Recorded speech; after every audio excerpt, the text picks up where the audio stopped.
तर मित्रांनो, आपल्याला माहित आहे की नुकतीच म्हाडाच्या पुणे मंडळाकडून प्रथम येणाऱ्या प्रथम योजनेअंतर्गत 295 घरे विक्रीसाठी उपलब्ध केलेली आहेत.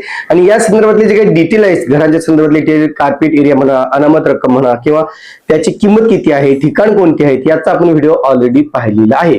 आज मित्रांनो, आपण नेमकं या प्रथम येणाऱ्या प्रथम प्राधान्य योजनेसाठी कोणत्या कोणत्या पात्रता असणं आवश्यक आहे, काय अटी आणि नियम आहेत, आणि नेमकं डॉक्युमेंट्स कोणते कोणते लागणार आहेत, या संदर्भात थोडक्यात माहिती जाणून घेणार आहोत. नमस्कार मित्रांनो, कसे आहात सगळे? मजेत ना? स्वागत आहे आपल्या सर्वांचं या युट्यूब चॅनलवरती, ज्याचं नाव आहे आरके प्रॉपर्टी न्यूज.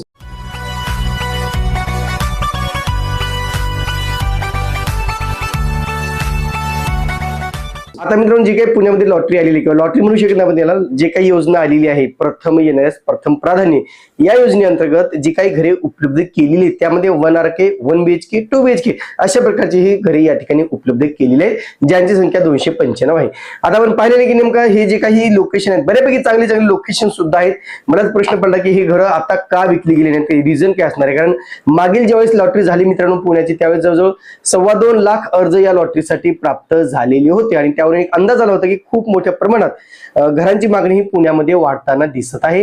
आणि विशेष म्हणजे म्हाडाच्या घराकडे आकर्षित होणारा वर्ग हा दिवसेंदिवस वाढत असल्याचं या लॉटरीवरून म्हणजे मागील लॉटरीवरून दिसलेलं आहे. नेमका अनेकांना प्रश्न होता की नेमकं कोणत्या कोणत्या अटी ठेवलेल्या आहेत, काय अटी असणार आहेत, काय नियम असणार आहेत, नेमका मला डोमिसाईल लागणार आहे का, इन्कम सर्टिफिकेट किती लागणार आहे, किंवा इतर जे काही डॉक्युमेंट्स लागणार आहेत ते किती लागणार आहेत, असे अनेकांच्या मनात प्रश्न होते.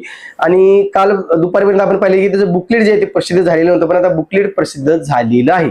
याच माहितीची पुस्तकाच्या आधारे नेमकं आपण पाहूया, किंवा जे काही जाहिरात प्रसिद्ध झालेली आहे त्या जाहिरातीच्या आधारे आपण नेमकं पाहूया की नेमकं या लॉटरीसाठी किंवा या योजनेसाठी ऑनलाईन अर्ज करण्यासाठी कोणती कोणती पात्रता आवश्यक आहे ते एका ग्राफिकच्या माध्यमातून. चला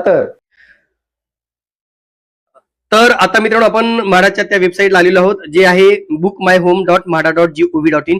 आता अशा प्रकारचा पेज आहे मित्रांनो. इथे ओपन झाल्यानंतर आता महत्त्वाचं सांगायचं म्हणजे जे काही पुणे म्हाडाची लॉटरी आहे त्याचं जे बुकलेट आहे अद्याप तरी उपलब्ध दिसत नाही. तुम्ही पाहू शकता 3 डॉट्सवर तुम्हाला क्लिक करायचं आहे. 3 डॉट्सला क्लिक केल्यानंतर home, news, user guide, help आहे. युजर गाईडवर क्लिक करा. युजर गाईडवर आल्यानंतर इथं FCFS Pune MHADA booklet, book my home booklet आहे. नंतर छत्रपती संभाजीनगरची नुकतीच लॉटरी जाहीर झाली मित्रांनो, कालच जाहीर झालेली, त्याचंही बुकलेट आहे. तर इथे म्हाडाचं जर तुम्ही पुण्याच्या बुकलेटवर क्लिक केलं तर इथे दाखवते 400 बॅड रिक्वेस्ट, म्हणजे ते अद्यापही उपलब्ध नाही, काहीतरी इश्यू होत आहे. आणि म्हणून जर तुम्ही छत्रपती संभाजीनगरवर क्लिक केलं तर ते बुकलेट डाउनलोड होत आहे. आणि मग आपण आता मित्रांनो जे काही फर्स्ट कम फर्स्ट सर्व योजना आहे, नेमकं आपण याच जे काही बुकलेट छत्रपती संभाजीनगर किंवा नाशिक मंडळाने प्रसिद्ध केलेलं आहे किंवा छत्रपती संभाजीनगर मंडळाने प्रसिद्ध केलेलं आहे, त्याच अनुषंगाने आपण त्याच्या पात्रता काय किंवा त्या पात्रता जे पुण्याची पात्रता आहे किंवा ह्याची छत्रपती संभाजीनगर असेल किंवा मुंबई असेल, हे सर्वांसाठी पात्रता सारखीच असणार आहे, त्याचा काही जास्त फरक नसणार आहे. आणि म्हणून तुम्हाला मी हीच जी काही माहिती आहे त्याच माहितीच्या अनुषंगाने नेमकं या फर्स्ट कम साठी काय पात्रता आवश्यक आहे ते मी तुम्हाला याच माहिती पुस्तकाच्या आधारे सांगत आहे. थोडाफार नक्कीच या ठिकाणी फरक असू शकतो. जसं आम्हाला पुण्याचं बुकलेट उपलब्ध होईल तसं आम्ही नक्कीच व्हिडिओ बनवून सगळी माहिती देऊ. तर पहा मित्रांनो, या ठिकाणी काय पात्रतेच्या अटी आहेत ते आपण पाहूया. तर या ठिकाणी पहा, आपण पहिली जी काही पात्रता आहे ती आहे मित्रांनो, अर्ज सादर करायच्या दिवशी अर्जदाराचे वय 18 वर्षापेक्षा कमी नसावे, अर्थात 18 वर्षापेक्षा जास्त असायला पाहिजे. दुसऱ्या महत्वाचं मित्रांनो, या ठिकाणी अर्जदाराचे जे काही मागील 20 वर्षाच्या कालावधीत, लक्षात घ्या, पहिले 20 वर्षाच्या कालावधीत महाराष्ट्र राज्याच्या कोणत्याही भागामध्ये अर्जदाराचे 15 वर्ष सलग वास्तव्य, म्हणजे तुमचं 15 वर्षापासून तुम्ही महाराष्ट्रामध्ये राहता यासाठीचं अधिवास प्रमाणपत्र अर्थात डोमिसाईल सर्टिफिकेट तुम्हाला सादर करणं आवश्यक आहे. आणि हे सगळं डोमिसाईल सर्टिफिकेट जे काय मित्रांनो ते अधिवास प्रमाणपत्र 1 जानेवारी 2018 नंतर दिलेले असावं व त्यावर बारकोड असणे आवश्यक आहे, म्हणजे नॅशनॅलिटी अँड डोमिसाईल सर्टिफिकेट. बरेच जण रहिवासी दाखला अपलोड करत आहेत. मला एका मित्राने पाठवलं की सर मी हा अपलोड केलेला आहे, पण अपलोड केल्यानंतर व्हेरीफाय होत नाही. तुम्ही पाहू शकता, मी दाखवतो तिथे. तर हा जो दाखला आहे मित्रांनो, तात्पुरता तो रहिवासी दाखला आहे, तो लोकल लेवलचा दाखला आहे, हा चालणार नाही. इथे तुम्हाला कोणतं पाहिजे? अधिवास व डोमिसाईल, नॅशनॅलिटी अँड डोमिसाईल. नंतर परत त्या मित्राने दुसरा डोमिसाईल काढला आणि ते त्यांचं म्हणजे जे काही ऍक्सेप्ट केलं जाणार आहे. तर इथे तुम्हाला 2018 नंतरचं डोमिसाईल सर्टिफिकेट पाहिजे मित्रांनो. आता याचं फॉर्मॅट सुद्धा आता 2025-26 मध्ये चेंज झालेलं आहे. पूर्वीचं फॉर्मॅट वेगळं होतं आणि आता या मागील 8 ते 10 दिवसामध्ये फॉर्मॅट चेंज झालेलं आहे. आता तुम्ही जे बघताय नवीन फॉर्मॅट आहे. तिसरा आहे मित्रांनो, विशेष सूचना. प्रधानमंत्री आवास योजनेअंतर्गत अर्ज करणाऱ्या अर्जदाराचे पती पत्नीचे एकत्रित वार्षिक कौटुंबिक उत्पन्न, आता पीएमआयची घरे याच्यात लागू नाहीत पुण्यासाठी मित्रांनो, त्याच्यामुळे हा मुद्दा आपल्याला लागू होत नाही. तरी सुद्धा तुमचं पीएमएवायचं उत्पन्न आहे ते तुमचं 3 लाखापेक्षा जास्त नसावं आणि कौटुंबिक वार्षिक उत्पन्न म्हणजे पती पत्नी या दोघांची मिळून वार्षिक उत्पन्न हे तुमचं ग्राह्य धरलं जाणार आहे. उत्पन्नाचे घटक आहे तर 1 एप्रिल 2024 ते 31 मार्च 2025 या कालावधीतील तुम्हाला हे उत्पन्न द्यायचं आहे. आता तुमच्याकडे एक तर 2 गोष्टी असायला पाहिजे. एक तर आयकर विवरणपत्र म्हणजे तुमचा आयटी रिटर्न फाईल आहे ते अक्नॉलेजमेंट किंवा तहसीलदारांनी प्रदान केलेल्या उत्पन्नाचा दाखला. दोघीपैकी एक जे काही लागू असेल ते तुम्हाला या ठिकाणी देणं आवश्यक आहे. दुसरं वेतन प्रमाणपत्र, दाखले, पुरावे, प्रतिज्ञापत्र हे ग्राह्य धरले जाणार नाहीत. चौथा मित्रांनो महत्वाचा मुद्दा आहे. प्रधानमंत्री आवास योजनेव्यतिरिक्त इतर म्हाडा योजनेसाठी उत्पन्नाची अट लागू राहणार नाही. आता याशिवाय मित्रांनो महत्वाचा मुद्दा आहे, तुम्ही व्यवस्थित समजून घ्या. 3.6 अर्जदार प्रथम येणाऱ्याच प्रथम प्राधान्य या जाहिरातीमधील कोणत्याही योजनेतील किंवा दुसऱ्या योजनेतील एकापेक्षा जास्त सदनिका, गाळे, भूखंड घेऊ शकेल. अर्जदारास प्रत्येक अर्जासाठी वेगळ्या अनामत रकमेचा तसेच विक्री किमतीचा भरणा करावा लागेल. जर तुम्ही एकापेक्षा जास्त ठिकाणी अर्ज करताय किंवा तुम्हाला 2 घरे हवी असतील तर तुम्ही 2 घरे घेऊ शकता. 3 ठिकाणी घरे हवी असतील तुम्ही 3 ठिकाणी सुद्धा घरं घेऊ शकता. त्याला लिमिट नाही. फक्त तुम्हाला ज्यावेळेस अर्ज कराल त्यावेळेस प्रत्येक ठिकाणी तुम्हाला अनामत रक्कम ही वेगळी भरावी लागेल. अर्ज हा वेगळा वेगळा भरावा लागणार आहे. त्याशिवाय तुमचं मुंबईमध्ये घर आहे, तुमचं पुण्यामध्ये घर आहे, तुम्हाला अगोदर लॉटरीत लागलेलं घर आहे, तुम्हाला सिडकोचं घर आहे, सरकारी योजनेचा फायदा घेतलेला आहे, तरी तुम्ही या ठिकाणी अर्ज करू शकता. त्याला कुठलीच अडचण येणार नाही. आणि यानंतर मित्रांनो डॉक्युमेंट्स कोणते कोणते लागणार आहेत, कागदपत्र कोणते कोणते लागणार आहेत, अतिशय महत्वाचे तुम्ही समजून घ्या व्यवस्थित. या ठिकाणी पहा, अर्जदाराने ऑनलाईन अर्ज करण्यापूर्वी खालील माहिती सोबत ठेवावी म्हणजे अर्ज करणे सुलभ होईल. अर्जदाराचे स्वतःचे आधार कार्ड व पॅन कार्ड असणं आवश्यक आहे. म्हणजे तुमचं आधार कार्ड पॅन कार्ड असणं कंपल्सरी असणार आहे, त्याशिवाय अर्ज करता येणार नाही. अर्जदार विवाहित असल्यास पती पत्नी दोघांचे आधार व पॅन कार्ड म्हणजे तुम्ही जर मॅरिड असाल तर तुमच्या दोघांचे आधार कार्ड पॅन कार्ड लागेल.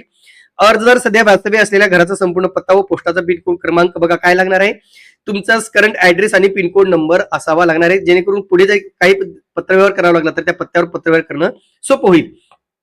चौथं, अर्जदाराचा आधार कार्डशी संलग्न लिंक, स्वतःचा भ्रमणध्वनी क्रमांक, मोबाईल नंबर व ईमेल आयडी नोंदणी करून खात्री करणे आवश्यक आहे. तुमच्याकडे तुमचा स्वतःचा आधार कार्ड नंबर त्याशिवाय त्याला मोबाईल नंबर लिंक असणं आवश्यक आहे. तसेच आधार कार्ड व पॅन कार्ड ऑनलाईन पडताळणी होणार असल्याने अर्जदाराचे स्वतःचे डिजी लॉकर खाते असणे आवश्यक आहे. नसल्यास डिजी लॉकर खाते बनवणे बंधनकारक आहे. तुमच्याकडे डिजी लॉकर खातं असणं आवश्यक मित्रांनो. नसेल तर तुम्ही ते बनवून घ्या. डिजी लॉकर खातं बनवणं एवढं अवघड नाही, फक्त आधार कार्डचा ओटीपी टाकून तुम्ही ते बनवू शकता. म्हणून ते डिजी लॉकर खाते कंपल्सरी आहे, त्याशिवाय तुमचा अर्ज पुढे जाणार नाही. 5, अर्जदाराचे बारकोड असलेले महाराष्ट्रातील वास्तव्याचे अधिवास प्रमाणपत्र, नॅशनॅलिटी व डोमिसाइल सर्टिफिकेट 2018 नंतरचे तुम्हाला असणं आवश्यक आहे. आरक्षित प्रवर्ग असेल मित्रांनो तुमचं कास्ट व्हॅलिडिटी सर्टिफिकेट असणं आवश्यक आहे. परंतु जर ते नसेल तर जात प्रमाणपत्र सादर करून अर्ज सादर करू शकतो. परंतु यशस्वी झाल्यावर देकारपत्रात नमूद विविध कालावधीमध्ये जात पडताळणी प्रमाणपत्र सादर करणे आवश्यक आहे. तुम्हाला जात वैधता प्रमाणपत्र केल्याशिवाय किंवा सादर केल्याशिवाय घराचा ताबा मिळणार नाही. व्हॅलिडिटी सर्टिफिकेट हे तुम्हाला कंपल्सरी असणार आहे. नंतर जर अर्जदार घटस्फोटित असल्यास सक्षत न्यायालयाच्या निकालाची प्रत अथवा अपील दाखल असल्यास त्याची प्रत सादर करणे आवश्यक आहे. अंतिम निकालाच्या प्रतिशिवाय घराचा ताबा दिला जाणार नाही किंवा देण्यात येणार नाही. तुम्ही जर फारकत झाली असेल, घटस्फोट झाला असेल, तुम्ही डिक्रीज सर्टिफिकेट असतं ते द्या किंवा न्यायालयाची प्रत द्या, ती तुम्हाला त्याच्यावर तुम्हाला अर्ज करता येणार आहे. नंतर अर्जदाराच्या बँकेच्या खात्याच्या तपशिलामध्ये पाहा, तुमचं बँकेचे डिटेल द्यायचे, तुमचं बँकेचे नाव, बँकेचं खातं, खाते क्रमांक, IFSC कोड, MICR कोड हे सगळं प्रॉपर आहे का याची खात्री करून घ्या, अन्यथा तुमच्या अनामत रक्कम यायला तुम्हाला खूप अडचणीचा सामना करावा लागू शकतो. सदर खाते बंद नसल्याची खात्री करा. तुम्हाला खातं बंद तर नाही ना, जेणेकरून अनामत रक्कम भरणा व परतावा सोयीची होईल. चुकीचे बँक खाते तपशील दिल्यावर तुमचं जे काही अनामत रक्कम आहे ती तुम्हाला येणार नाही, त्याला म्हाडा जबाबदार राहणार नाही असं कुठेतरी सांगण्यात आलेलं आहे. त्याच्याशिवाय कोणतं खातं चालणार नाही तर बचत खातं म्हणजे चालू खातं. बघा, चालू खातं करंट अकाउंट चालणार नाही, जॉईंट अकाउंट चालणार नाही, येणारे खातं सुद्धा चालणार नाही.